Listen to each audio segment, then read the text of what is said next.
So today I'm starting a series on God Still Heals. And man, I'm so excited about this. So today we're going to talk about God heals emotionally. Next week we're going to talk about God heals physically. And then the week after that we're going to hear how God heals spiritually. And probably the week after that I'm going to do a series, just a one-day message on faith. Because faith is going to come up so many times in this series, we really need to put an understanding on that. So this is a series you don't hear a whole lot about today about God's healing unless you're in certain circles or stuff like that. But to say the fact, if you were to ask me, at first I titled this series, Does God Still Heal? And I didn't like it because God still heals and I didn't want to question the fact whether He does or not. But if you're sitting here and you're wondering, does God still heal? Yes, He does. And we're going to get into all of this about what Scripture helps us because the Bible is going to help us understand this. And so I love what A.W. Tozer says. Anything God has ever done, He can do now. Anything God has done anywhere, He can do here. Anything that God has done for anyone, He can do for you. And I believe that. And I believe that strongly.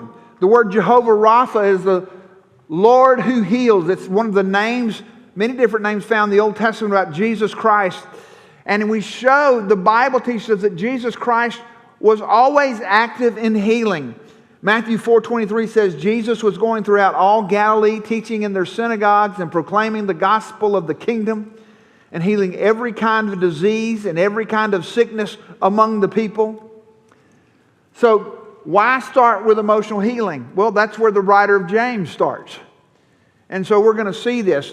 There are two words here as we look in James 13. It says, Is anyone among you suffering? Then he must pray. Is anyone cheerful? He is to sing praises. Now the word suffering differentiates from the word sick in verse 13. Suffering is to suffer harm or emotional pain. Someone who is under distress and despair. Now let me say this, and I'm going to have to say this several times in the next 3 weeks. I'm not opposed to doctors. I'm not opposed to medicine. God calls and raises up doctors, men and women, to serve in the physical and mental health area, and I'm not opposed to medicine. And we're going to talk about this a little bit more next week, okay?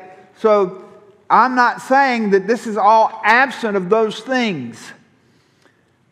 So when I talk about this, what I'm saying is don't be like some people. There are some people out there that believe that because God heals, that they don't have to go to see a doctor, that they don't need medicine, that God's going to heal me. I don't believe that's the right way to do it.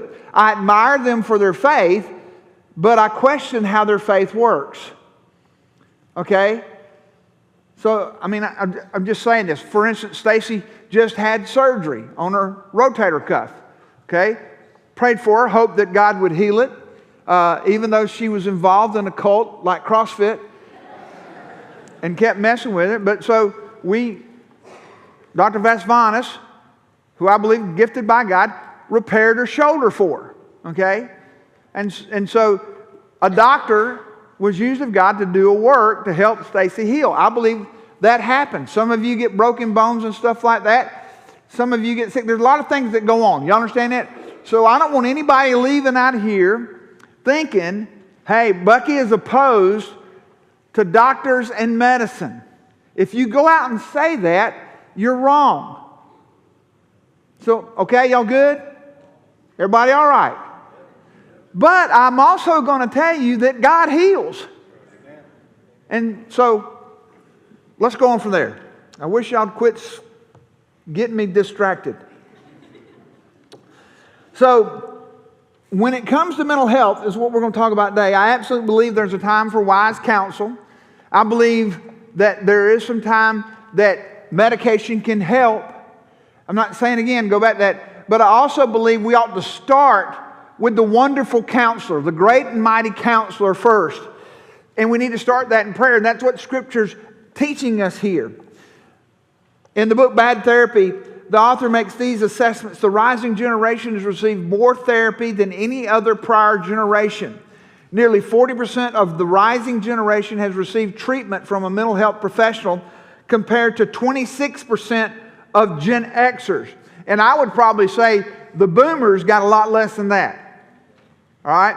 If you were of the generation of Evel Knievel, if you don't know who Evel Knievel is, Google him.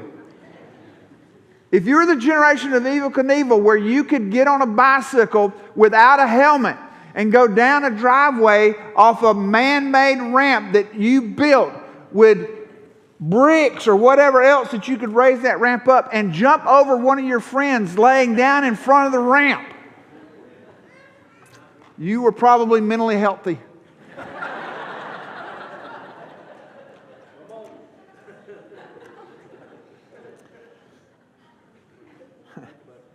Don't try that. I'm sitting here thinking, I'm not saying you should try that, okay? Don't do that.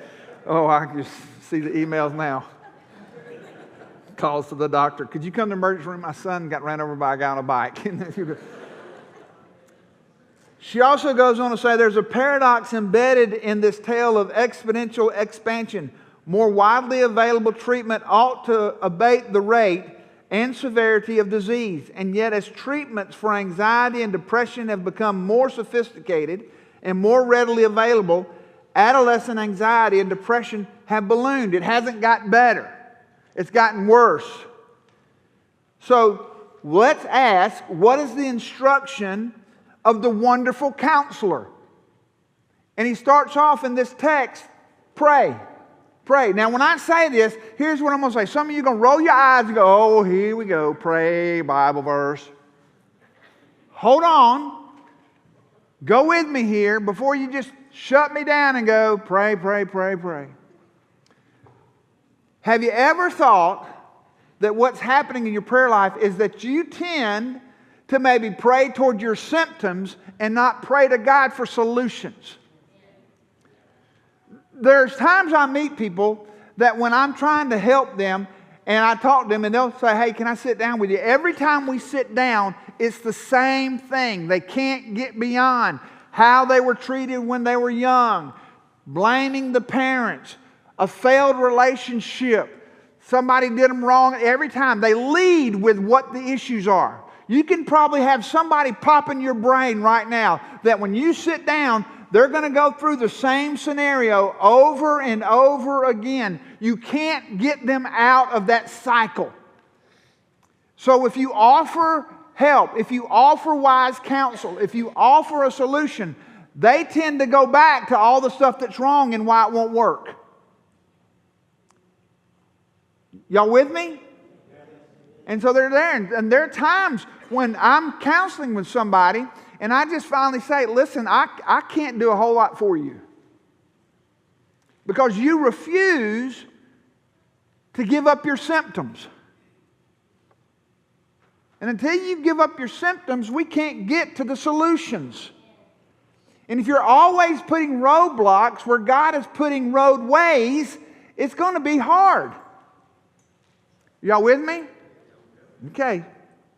So, now people that are suffering physically or mentally, emotionally, they all can experience the same things. One is loss of control. Your mind or your body seems to have its own agenda. Mentally, thoughts and ideas are overwhelming. Physically, your body behaves as it pleases. And so you can get in that place. I remember when I was dealing with depression and burnout, I could not get my mind to shut off. I couldn't sleep. Because when I'd lay down, my mind was just running and running and running and running and running. It wouldn't stop. And so you get restless, you get tired. And sometimes if you've got a physical disease, your body's dictating to you what it will and will not do. It's like you don't have a say in the matter.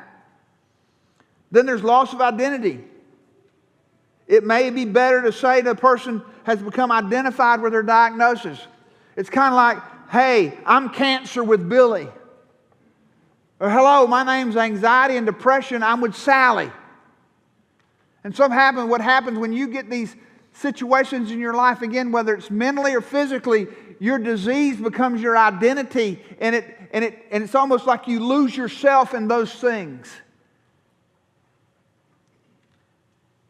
And instead of cancer being something that you have, or anxiety or depression being something that you're dealing with, it becomes who you are. And it basically steals your identity. Loss of control. And can I just say this? Most of us don't have all the control that we think we have anyway about what's coming or going. But when you're sick and when you're dealing with something mentally, emotionally, physically, you feel like you don't have a say in the matter. Your schedule gets wrapped up in treatments, or you can't make a plan because all of a sudden you have to make allowances for something else. And you just can't think far out or the next day ahead. When you have chronic condition, everything is contingent upon your condition. And you just feel like, man, what in the world? So as we get into this, I'm going to ask you, what kind of prayer are you praying, especially when it comes to emotional healing? How are you praying? And so we're going to look at an example of how to pray when you're talking about, is God going to heal me emotionally? Can God deal with my stuff emotionally? The word lament is a prayer expressing sorrow, pain, or confusion. A third of the Psalms are laments. Psalm 13, where we're going to be today, is a great lament of David. And David at this time has been running from King Saul. He's hiding out in caves for several years. He's been told by God and been anointed by God as the next king of Israel. Now understand who's praying this. This is David. He is a tested warrior. He is a tested warrior. He is more than a man's man. He is a fighter, but he's also a singer. He's not this timid, weak person. He's this guy that has gone toe-to-toe with the biggest and the baddest. And so this is who's praying this. And so as he prays this, David prays this prayer. And when you read some of the prayers that David prays, you sit there and go, I don't know if I'd have said that. But David starts out confronting God. Now, when I say confronting God, because in verse 1 he goes, how long, O Lord, will you forget me forever? How long will you hide your face from me? Now, David's not confronting God from a position of disrespect or disregard, but out of despair and discouragement. Listen to me, dear believer, because there are some people out there that think that Christians are immune from discouragement, despair, and depression. If you read the Bible, you will find that there are a lot of strong people that God used that battled through depression, despair, and discouragement. So anybody telling you that as a believer that you are immune from being depressed or experiencing despair or discouragement, that's not right. That's not biblical. But what I would tell you as a believer, we have all that we need to overcome despair, discouragement, and depression. It's not that we don't ever experience it, it's that we have the means spiritually to overcome it. All right, so David starts out, and again, he's not being disrespectful to God. He's not disregarding God. He's just saying, God, I don't think you're paying attention. God, you've abandoned me. You ever feel like God's abandoned you? Like God doesn't know what's going on? I would tell you, David's experiencing some extreme abandonment issues. And there are times in your life, and there are certainly times in my life, where I felt like God wasn't paying attention. God wasn't even around the area. And so David starts out with this, God, where are you? So David is feeling abandoned by God. He's dealing with these abandonment issues. He feels alone and ignored by God. If I were a therapist, which I'm not, and here's what I tell you, because I act like I do a lot of counseling. I'm not a good counselor. I'm not. I'm really itching. Look, I hadn't preached in a couple of weeks. I'm a little off. Here you go. I'm really not. I mean, I'm a hot-hearted preacher. I can meet with you about a couple times, and then I'm going to see if I can't get you someone who's gifted in counseling to help you. Because by the third time, I may mess you and me both up. I mean, I really am. I mean, that stuff like that. I'm the guy that if you come to me and you say, I'm really struggling with anger, I'm the guy that's going to say, well, calm down. This ain't hard. If you come to me with a habit, I'm just going to say, stop. So, I mean, I'm not trying to be funny, but I'm just sitting there, I'm that bottom line guy. And that doesn't mean that I can't help you understand some things and do stuff like this. But if you need somebody to see you over a long period of time, there are people gifted by God that can help you. I'm not. I really am. I really do consider every sermon a counseling session. Because there are times that people come and see me after I preach, and they'll come and see me, and they'll start with, well, you said Sunday. And I'm sitting there going, well, you've already heard it. If I said it, I'm not going to change what I said up here when I'm sitting with you privately. So consider yourself on the couch right now. And it's a lot cheaper. Some of you are going, do you charge? No. It depends.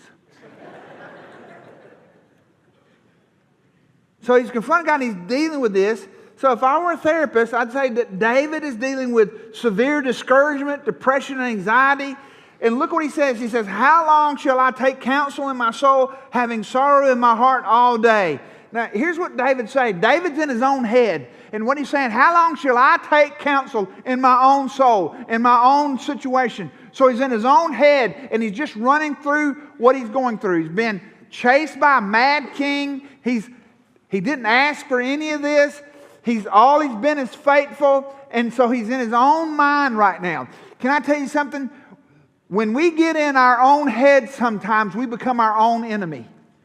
Because he's saying, I'm taking counsel in my own soul. I'm listening to me. How long should I take counsel in my soul, having sorrow in my heart? And here's what I would say. Not very long, David. You probably shouldn't. And I'm going to say this again. Isolation is assassination of the soul. When you isolate yourself to where all you do is listen to yourself, talk to yourself, and get into your own head, you're in a bad spot. That's why we're made for community. We're made for companionship. We're made for that stuff. So when you're just sitting there and all you have is you can get in a mess in a hurry because the only perspective you got is your perspective. And it's just running around in your head, and you just take all those symptoms and they just get in there and they turn in there, and you'll get to a place where nobody's even checking on me. Dude, every time somebody checks on you, you block their number or won't respond or come out and talk to them. And then you get upset. So notice, David is not whining about being mistreated by his jealous brothers. He's not whining about being chased by a paranoid king. David says, God, my biggest issue I got is I don't think you're paying attention. And you've abandoned me. So internally, David's bombarded by his thoughts, and externally, he's dealing with circumstances beyond his control. That creates anxiety, and sometimes anxiety is you get in there and you think about things that could happen that probably aren't going to happen. Matter of fact, 95% of the stuff we worry about never happens. Never happens. I kid my father-in-law. I'll have to do another video with him about this. I kid my father-in-law because every time he tells a story, somebody's dying. Every time we go on a trip, hey, we're going to the lake, he'll tell us a story about somebody dying on the lake. One time, Stacy and I were going with him over to 365 to the chicken place over there to get some stuff. He wanted us to go with him, and he would buy us breakfast at Huddle House if we went with him. So I said, okay, fine. So I was driving. Every curb we came to, somebody died. See that curb right there? Remember so-and-so right there? I'll tell you what, he was a good guy. I don't know what happened. He went off the road. He's dead. Go by church. So-and-so. His funeral's right there. Terrible thing. I think his wife died up here. We got to Huddle House. He said, "What's wrong?" I said, "I'm so depressed I can't eat. I'm scared to death." Ain't no telling what's going to happen when we get to the chicken place. There's going to be somebody dead there. I'm just saying, you can get in a situation where all you think about is the worst possible scenario, and it will just paralyze you. You'll get anxious about it. On the other side of that, you can be so reckless that you don't think about anything. But anxiety deals with stuff outside our control. David's worried about some external things that he can do nothing about. Worrying is not going to change it one iota. And here's the other thing. This is good right here. Y'all lean in right here. This is good. Just because something happened one time doesn't mean it's going to happen every time. Y'all all right? Now I'm going to say this. Men, y'all going to have to help me here. Some of you ladies, y'all got long memories. Y'all do. If y'all got treated bad by some girl in the 3rd grade, she's done for the rest of her life. You see her, she's 50 years old. See her right there? You wouldn't believe what she did to me in 3rd grade. Guys, we could have come close to killing ourselves in the 3rd grade, having a fight. 10 minutes later, we're at each other's houses eating a sandwich together. We're good. Not one man said amen. Y'all are a bunch of cowards. You're worried how you're going to get treated when you get home.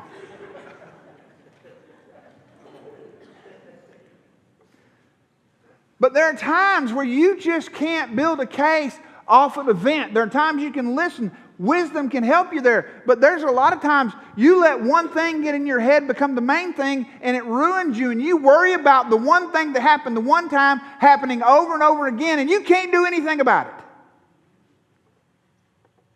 That's why some of you can't get in relationships. Some of you have that about your church. Well, I went to church one time. Got hurt really bad. Get in line. Get in line. You know why you got hurt at church? Because people go there. And you're a people. Some of you are borderline, but all of us are people. And you're gonna have that. And here, can someone who has experienced church hurt and someone who's caused church hurt. I've been doing this over 40 years. I guarantee you I have caused church hurt. I can tell you that. But here's the deal. We've been married 36 years, right? As I was saying that, I was having some anxiety. We've been married 36 years. Have I ever hurt you? Be honest. You don't have to be so emphatic. I'm glad she didn't leave. You've never hurt me, honey. I just want to say that on the record. But I'm telling you, there are things that we get in our head sometimes. We run around our house and we just think this is always going to be the case. And we build up the hurt. And we can't move beyond it. And we put it in that box all the time. So David goes on and says, listen, and you can get yourself in the same position. David goes on and says, he doesn't know how much more. Consider and answer me, O Lord my God, and light my eyes, or I will sleep the sleep of death. David is crying out for a solution, but he's also saying, Lord, if you don't do something, I'm going to die. I can't take any more. There's some of you in this room, there's some listening on the internet today that are sitting there and you believe, I can't take much more of this. And if you deal with physical sickness or mental health issues, there are times when you literally get to the breaking place, I can't handle anymore. I can't take any more of this. You could be in a marriage right now, and it's just every day is a struggle in that marriage, and you're sitting there thinking, I can't handle this anymore. How long, God, are you going to let this happen? When are you going to do something about this? I can't take it anymore. You might have some rebellious children, and they are just I mean, they just act like they've never heard a word from you. And you're going, Lord, I can't take this anymore. I can't be a part of this anymore. You may be in a tough work situation and it just always seems like it's going on. You're going, God, you're not paying attention, but I want you to know I'm this close from going over the edge. I feel like I'm going to die. That's what David's saying right here. This is a man after God's own heart. This is a man, when you read in the New Testament, talking about the throne of David, God has a great esteem for David, and yet David feels like God's nowhere in the picture. But then David starts to gain perspective. Watch the transition here.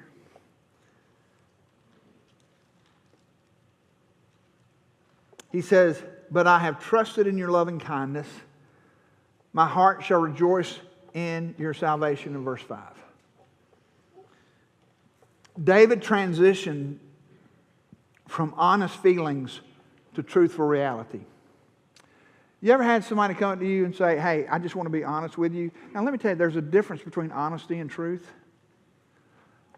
David is honestly feeling what he's feeling, but he's not truthfully handling it. There are times people can come up to you and say, listen, I honestly feel this way, and they're dead set. They honestly do feel that way, but the truth of the matter may not be the truth of the matter. Honesty and truth aren't the same thing. Okay? I can honestly tell you that I don't like meatloaf, because I think that cow lived a better life than to die like that. I'm just not a big meatloaf fan. Stacy's best thing to cook. I don't like meatloaf because I think a cow needs a dignified death like a hamburger or a steak. Chili. And I'll even give in to Hamburger Helper every now and then when you have to. You know what I'm saying? I don't know why I said that. But I honestly feel that way. Now that's not true, but that's my honest opinion, all right? I'm being honest with you, all right? And there are times when people honestly feel what they feel. They're not making it up. It's not. If you have a teenager, they honestly feel like if you make them do something, their life is over and no one will ever see them, talk to them. Their life will not be the same. If you take away their phone, they feel like life no longer has a meaning or purpose. They honestly feel that way. Now, you know that's not true, don't you? I hope you know that's not true. They're not saying they're not honestly feeling like that, but there's a difference between honestly feeling something and truthfully knowing something.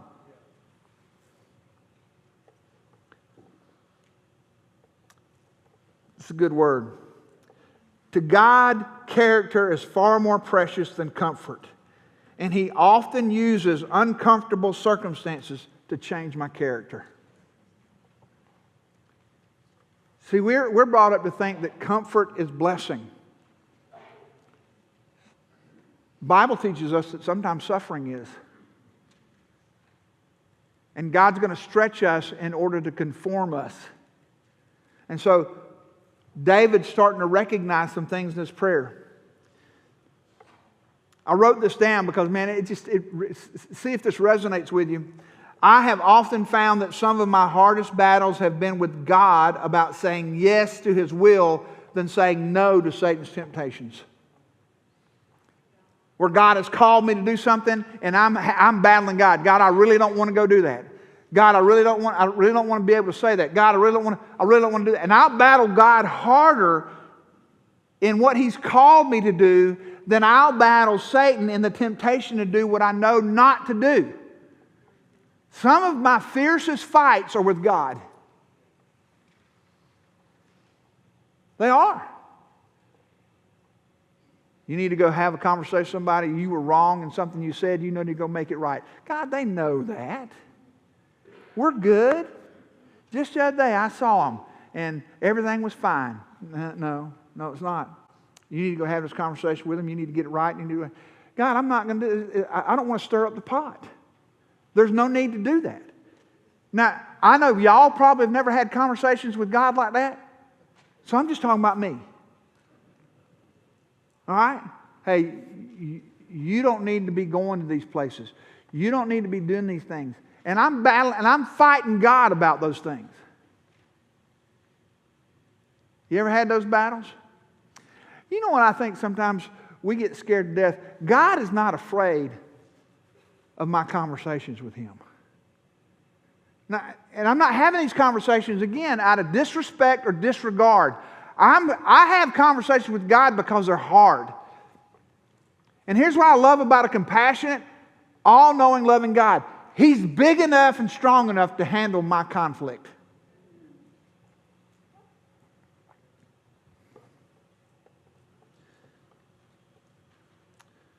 But I've also found the more truthful I am with God, the better my understanding of His presence and His grace become.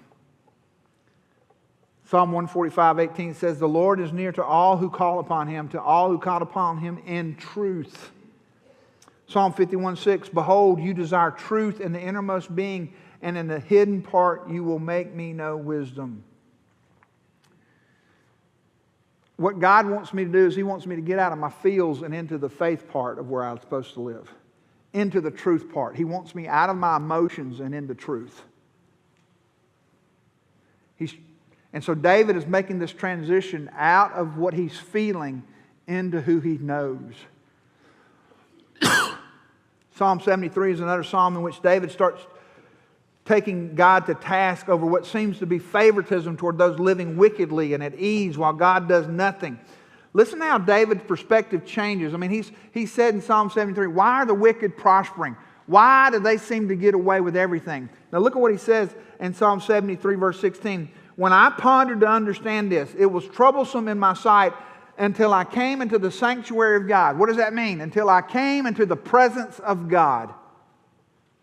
"Then I perceived their end. Surely you set them in a slippery place. You cast them down in destruction." David said, when I came into your presence, when I sought your counsel, I got real clear understanding. You're going to deal with them. They're headed to a bad spot. They may look really good today, but their forever is in great question. And so as David speaks in truth to God, God's able to start speaking truth back to David. And since truth and grace are two sides of the same coin, God through grace enabled David with both wisdom and strength. You see, grace and truth are allies, they're not enemies. So when people say, "You need to speak a little grace to me," okay, what I hear is, you need truth. Because truth and grace are the same. They come from the same nature, the nature of God. They came from the same person, God Himself. So grace is not the avoidance of truth, it's the embracing of truth. So when you tell me you need grace, you're not asking for compromise, you're asking for truthful patience. You got it? Y'all with me? Because sometimes you got to understand this. We think grace is some type of compromise, and it's not. Grace is the manifestation of the character of God. It's His gift to us. It's by grace. Grace is God's character. It's a gift. We didn't earn it. He puts Himself to us. And so God starts speaking to David and truth, and with that truth comes this grace, this empowerment. You see, truth, grace, and freedom work together to glorify God. See, now let me tell you what we want and we think about deliverance. Most of us would think deliverance would be that God would go ahead and take out all these things that David's battling. But what God does in deliverance, oh, this is so good. What God does is deliverance. He doesn't take David out of the cave he's in. He doesn't remove the pressure of Saul in his life. He doesn't change the circumstances. But God delivers David from his greatest enemy, David. He frees him from him. And He does it in truth. And He does it in truth. Because David gets to where he's starting to listen to God, the presence of God. And God gets David where he can speak truth to him.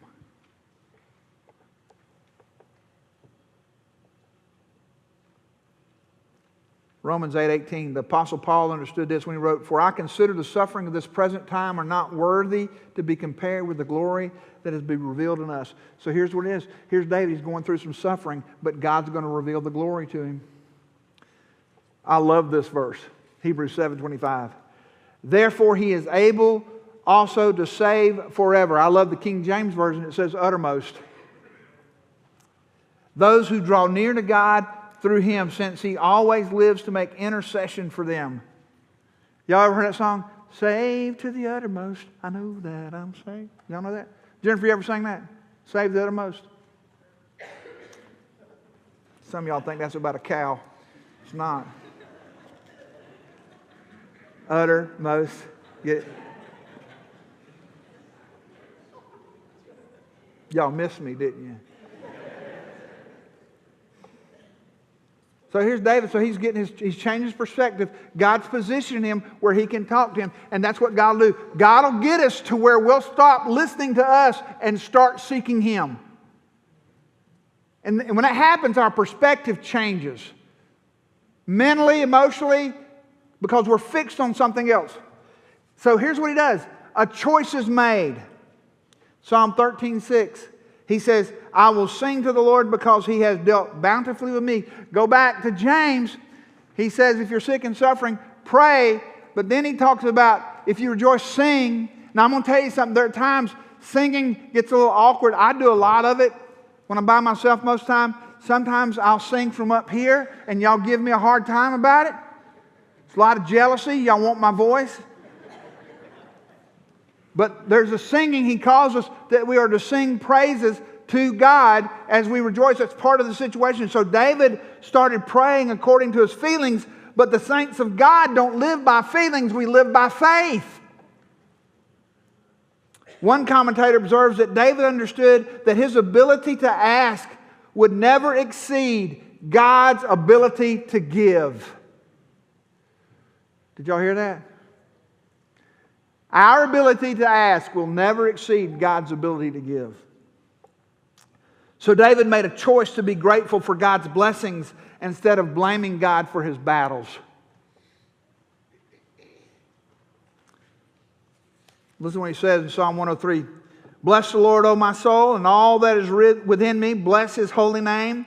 Bless the Lord, O my soul, and forget not none of His benefits, who pardons all your iniquities. That's what we're singing about. Who heals all your diseases. Can I say that? Who heals all your diseases. Redeems your life from the pit. Who crowns you with loving kindness and compassion. All of those are praiseworthy statements. Who satisfies your years with good things, so that your youth is renewed like the eagle. The Lord performs righteous deeds and judgments for all who are oppressed. Who does He perform righteous deeds and judgments for? Who? The oppressed.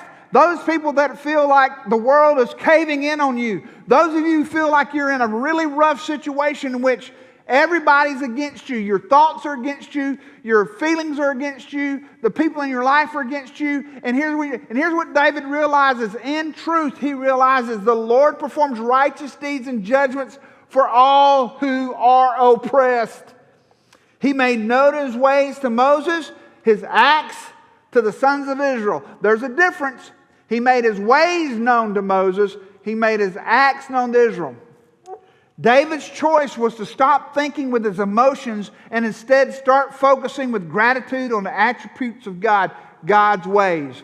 See, when you start thinking about the ways of God instead of the works of God, your life changes.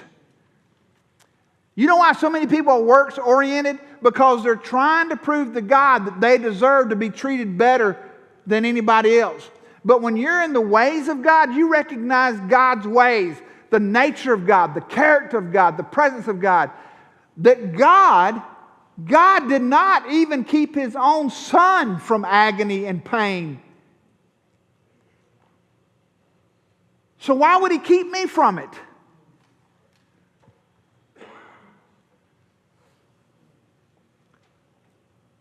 Colossians 3:1-2. Therefore, if you have been raised up with Christ, keep seeking the things above, where Christ is seated at the right hand of God.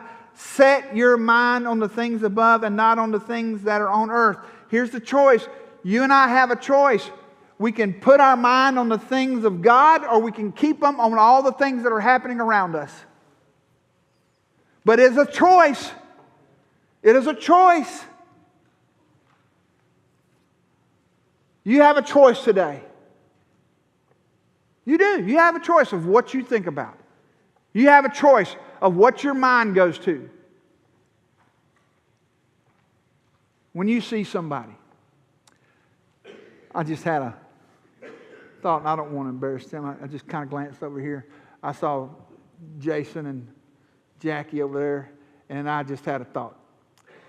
I remember Jason was a little kid in my youth group at Concord. One of the few that showed up. I mean, I think we had 5 people to begin with. And you were there because John and Gail made you go there. Hey, can I just say this? Hey, here's a good word for a parent. His mom and daddy made him go.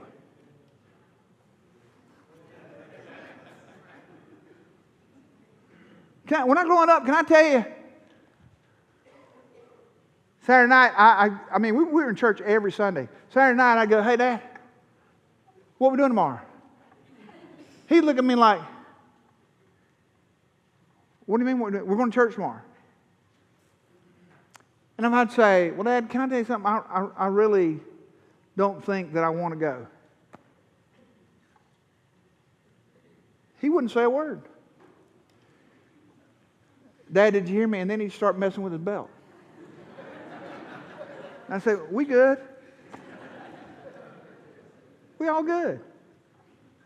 But anyway, I see Jason and Jackie back over there. I mean, there are a lot of things, but when I sit back and I think and I look at their children and what God's done with their children and their family, I choose to think about the blessings of God. I mean, really, you can get, there's some things, you can sit there and you can think about some stuff. When I look around, I've known John and Angela for a long time. And I know John's got a ministry to homeless people right now. John ministers to homeless, and the CR, Celebrate Recovery, y'all are involved in that. He's in it. I think about the goodness of God. I mean, there are a lot of things I think about. Adam, this is so good. This goes back to Jason.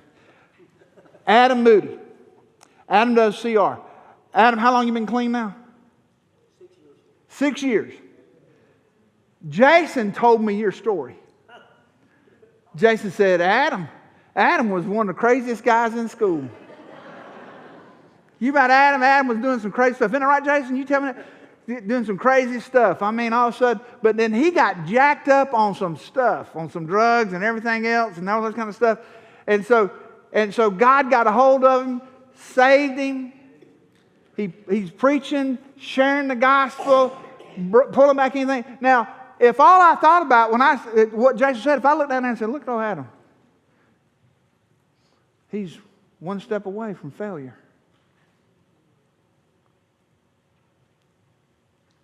He and Alexis both. I sit there and go, oh gosh, I wonder how long they're going to be okay before they become one of them. Or I can sit there and I can set my mind, look at what the Lord has done. Look at what God done now. See, some of y'all, listen, some of you choose to remember the wrong things about right people, and you make them the wrong people. Because they had a moment in which they sinned and it hurt you, and all you can do is hold on to what they did instead of choose to see what God's done in their life. But you'd rather keep them in the bondage of iniquity than do what God did and set them free. Because you've become the personal jailer.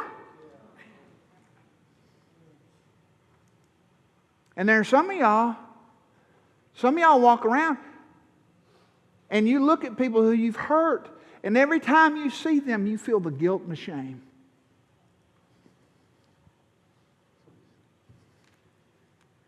And it just reminds you of your failure. Because you refuse to set your mind on the grace and the mercy and forgiveness of the Lord Jesus Christ. And it wrecks your thoughts. It just wrecks your thoughts because they may have forgiven you, but you won't forgive yourself. Now, here's something cool.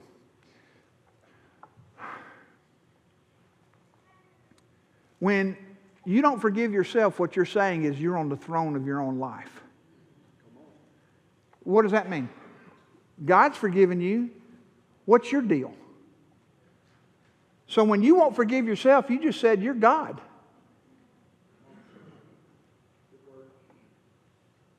It really does. You got to let you go. Some of you got to choose to let your parents go. People come to me all the time, and they'll say, "But you just don't understand what I've gone through. I mean, I know you're a preacher and everything. You don't understand." Ha ha ha ha ha. Time out. I'm not saying this because I read it in a book. I did read it in a book, but I'm saying it as a child that was molested. I'm saying it as a child of an alcoholic. I'm saying it as one that was drunk. I'm saying it as one that knows what it is to be far and away from God, a rebellious life. I'm saying it as someone who's gone through church hurt. I'm saying it as someone who's been through those fires of being attacked and unfairly judged and unfairly accused, and also one who is unfairly judged and one accused. So when you say, "Hey, Bucky, you don't understand," I want to tell you this. I have been saved to the uttermost. And the God that was able to cleanse me from all those wretched sins that I just described is the same one that can deliver me from the thoughts that would keep me in bondage. I choose. Listen. I could wake up every day and think about, my land sakes, I can't be up here. I've gone through so much pain. And I'm not making light of it. Some days it's a battle. Some days it's a bigger battle than others. But I'm telling you, the one is sufficient. What Paul said, He is sufficient to me. He can set me free. I got to finish up. Y'all ain't listening nearly fast enough. Y'all slowed down while I was gone. Hebrews 12, this is my reset verse right here. Hebrews 12, therefore, since we have so great a cloud of witnesses surrounding us, let us also lay aside every encumbrance and the sin which so easily entangles us, and let us run with endurance the race that is set before us. Listen, fixing our eyes on Jesus, the author and perfecter of faith, who for the joy set before Him endured the cross, despising the shame, and is set down at the right hand of the throne of God. For consider Him who has endured such hostility by sinners against Himself, so that you will not grow weary and lose heart. Here's the choice you and I have to make. We're either going to live in conformity to Christ or comparison to others. So in this verse, first thing I got to understand is I'm not alone. I'm not the first one to go through it. What did he say? I'm surrounded by a great cloud of witnesses. All of them went through some stuff. I'm not the first one to go through some turmoil. I'm not the first one to go through rejection. I'm not the first one to go through loss. I'm not the first one to go through pain. I'm not the first one. Now I know that doesn't make it, sometimes I understand it, but realize this. When you realize that there are others that have gone through it, you know what I like to do? I like to get in this book and find out how they went through it and got over it. It's there. It's there. And then that verse also, I got to get freed up from the sins that are in my own life. We're going to talk about this a whole lot and how we deal with this healing. Because sin messes with you. So I got to get truthful about the sin, not just honest about what I feel is going on. I got to get truth about what I know what's going on. You know, when I sit there and I pray to God and I say something like, "Dear Lord Jesus, if I have any sin," He stops right there. If I got to deal with those sins that are constantly coming up, that easily, those pet sins of mine. I got to get freed up from them. I must focus on the one who knows and grows me, the author and perfecter of my faith. I got to get my eyes off the circumstances around me, the turmoil in me, and I got to put them on Jesus. And how did He endure it all? He saw the joy and the pleasure of the throne. He saw eternity. This life is so short. It's vapor. And sometimes we sweat vapor way too much. It's going fast. It is going fast.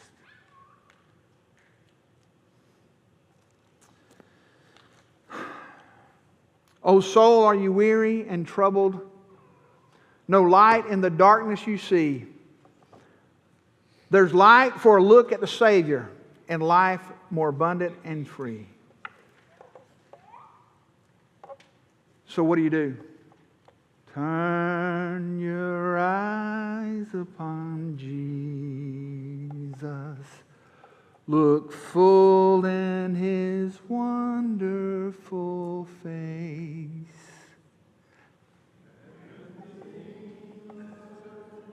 Will grow strangely dim, and the light of His glory and grace. You sing. You sing. You make a choice and you sing. You sing praises. You confront God. God, I feel alone. I feel like you're not paying attention. And remember, it's not out of disrespect or disregard. It's out of despair. You're crying out in despair. And then you allow God to change your perspective. And then you make a choice. God, your truth, you would not lie to me. I'm going to fix my eyes on you. I'm going to fix my eyes. I'm going to turn my eyes on Jesus. Was it instant? No. It's daily. It's daily. Every day you have to get up with that choice in mind. Today I choose to conform to Christ and not compare to others. Today I refuse to allow my mind to go into the dark places. I bring every thought captive to Christ. A lot of times people use that when they're talking about dealing with lust. I think it talks about everything. I bring the thought, that gossip thought, that untruthful thought, that slanderous thought, that accusational thought, that unforgiving thought, that bitter thought. I'm going to bring it all captive to Christ. For some of you, it's going to be a harder fight than others. It's going to be tough. And some of you, you need godly counselors. You need a good Christian counselor who believes the Bible and can walk it through and help you. And help you. The Bible talks so much about us coming alongside and helping each other. You know why it does that? Because we're prone to get messes. Y'all know that? Some of you are so perfectionist oriented that you understand everybody else's stuff, but you don't see your stuff at all. I'm not lying. You think the grass is greener just because you're standing on it. I tell people this. She's going to say I shouldn't have said this. You know why the grass is greener on the other side of the fence? It's just a better brand of manure. That's all it is. Was that all right?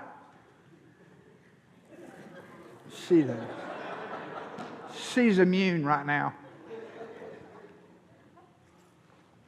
Just saying, some of y'all, some of you, it's a bigger battle, I get it, but it's the same victory. And maybe you need people in your life just to encourage you. And let me tell you something, there are no perfect people that you're going to bring into your life. We all going to have battles. We're all going to have them. But we've got to fight together. We're designed that way. You got to do it. And you may be going through something that I can't understand because I've never gone through it. That's why God is there, because He's been through it. Hebrews tells us that He is not a stranger to that. He's not a stranger to the temptations we face, the trials we face, or the pain we face. He knows what it is to feel abandonment by the Father. He knows what it feels to be betrayed by friends, to be falsely accused by people He came to save. He knows all of that. Why wouldn't you go to Him? Now here's the thing. If you don't have a personal relationship with Him, then your resources are severely limited. Severely limited. Because all you have is the best that man can offer, and man doesn't have a lot to offer. Don't have it. But if you have a personal relationship with Jesus Christ, and again, go back to the beginning, I know what you're saying. Oh, here we go with the pray in the Bible verse. No. Seek the presence of God. Seek the presence of God. Wrestle Him like Jacob. I mean, there are times I'll wrestle God. God, I need to know that you're paying attention. And we get into a little bit of a wrestling match. He's never lost. I've never beaten Him. But sometimes it's a wrestling match. And sometimes God wants us to wrestle Him just so that He knows that we care. We care enough to wrestle for truth.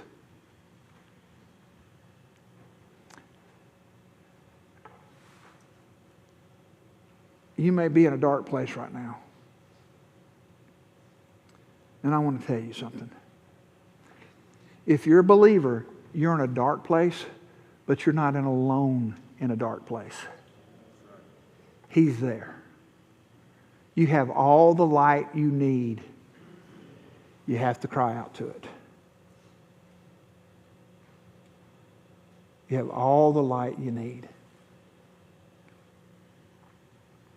Get an intercessor to come and pray with you. Pray for you. God still heals mind, body, soul. He still heals. For more content like today's podcast, click right here. For sermons, click right here. And again, please like, share, comment, and subscribe. Have a blessed day.